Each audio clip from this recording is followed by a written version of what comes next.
Forensic accounts part 4ലേക്ക് എല്ലാവർക്കും സ്വാഗതം. ഇതിന്റെ പേര് സലീം ഒക്കോം. 25 വർഷമായി junior accountant, chief accountant, finance manager, general manager എന്നീ നിലകളിൽ ഖത്തറിൽ വർക്ക് ചെയ്യുന്നു. ഈ സംഭവം നടക്കുന്നത് ഖത്തറിലെ ഒരു പ്രമുഖ ഹോട്ടൽ കമ്പനിയിലാണ്. ഒരു ദിവസം എന്റെ ബോസ് എന്നോട് വിളിച്ചിട്ട് പറഞ്ഞു, എനിക്കൊരു സുഹൃത്തുണ്ട്, അദ്ദേഹം ഹോട്ടൽ കമ്പനിയിലെ ഒരു മാനേജറാണ്, അദ്ദേഹം വളരെ ടെൻഷനിലാണ്, അദ്ദേഹത്തിന്റെ കമ്പനിയിൽ എത്ര തന്നെ ബിസിനസ് ഉണ്ടാക്കിയിട്ടും അതിന് ആനുപാതികമായിട്ട് പ്രോഫിറ്റ് കൂടുന്നില്ല. അപ്പൊ അതുകൊണ്ട് നിങ്ങൾ അവിടെ പോയി അദ്ദേഹത്തോട് കാര്യങ്ങൾ അന്വേഷിക്കുകയും അയാൾക്ക് വേണ്ട കാര്യങ്ങൾ നിങ്ങൾ ചെയ്തു കൊടുക്കുകയും വേണമെന്ന് ബോസ് എന്നോട് പറഞ്ഞു. ഇത് പ്രകാരം ഞാനും എൻ്റെ ടീമും ആ കമ്പനിയിൽ പോകുകയും അദ്ദേഹവുമായി സംസാരിക്കുകയും അവിടുത്തെ കമ്പനിയിലെ സ്റ്റാഫുകളെല്ലാം പോയതിനു ശേഷം ആ കമ്പനിയിലെ എല്ലാ ഡിപ്പാർട്ട്മെന്റുകളും, ആ കമ്പനിയിലെ purchase department, sales department, HR department, accounts department എന്നീ എല്ലാ ഡിപ്പാർട്ട്മെന്റുകളും ഞങ്ങൾ ചെക്ക് ചെയ്യുകയും ഈ പ്രവൃത്തി ഒരു ആഴ്ച തുടരുകയും ചെയ്തു. അവസാനം ഞങ്ങൾ ആ സത്യം കണ്ടെത്തി.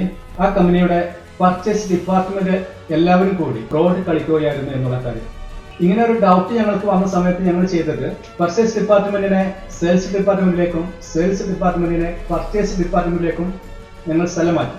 ഓരോ മാസവും ആ കമ്പനി മന്ത്ലി പെർഫോമൻസ് റിപ്പോർട്ട് തയ്യാറാക്കുന്നുണ്ട്. ഇങ്ങനെ ഇവരെ മാറ്റിയതിനു ശേഷം ആ മാസം മന്ത്ലി പെർഫോമൻസ് റിപ്പോർട്ട് ഉണ്ടാക്കിയ സമയത്ത് പ്രോഫിറ്റ് ഹൈ.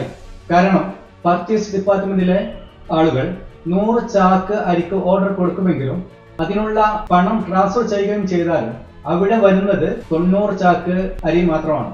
ബാക്കി 10 ചാക്ക് അരിയുടെ ക്യാഷ് ഈ പർച്ചേസ് ഡിപ്പാർട്ട്മെന്റിന് ഈ സപ്ലയർ കമ്പനി കൊടുക്കുകയാണ് ചെയ്യുന്നത്. ഇത് ഞങ്ങൾ കണ്ടെത്തിയ സമയത്ത് ഇതിന്റെ റിപ്പോർട്ട് ഞങ്ങൾ മാനേജർക്ക് കൊടുക്കുകയും ആ പർച്ചേസ് ഡിപ്പാർട്ട്മെന്റിലെ എല്ലാവരെയും ആ കമ്പനിയിൽ നിന്ന് ഒഴിവാക്കുകയും ചെയ്തു.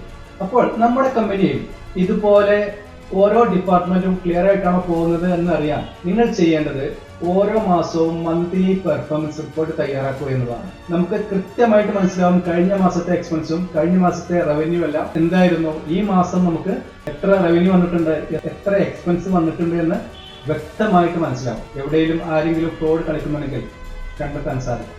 ഇനി വേറൊരു കേസ് സ്റ്റഡിയുമായി നമുക്ക് അടുത്ത വീഡിയോയിൽ കാണാം. Thank you.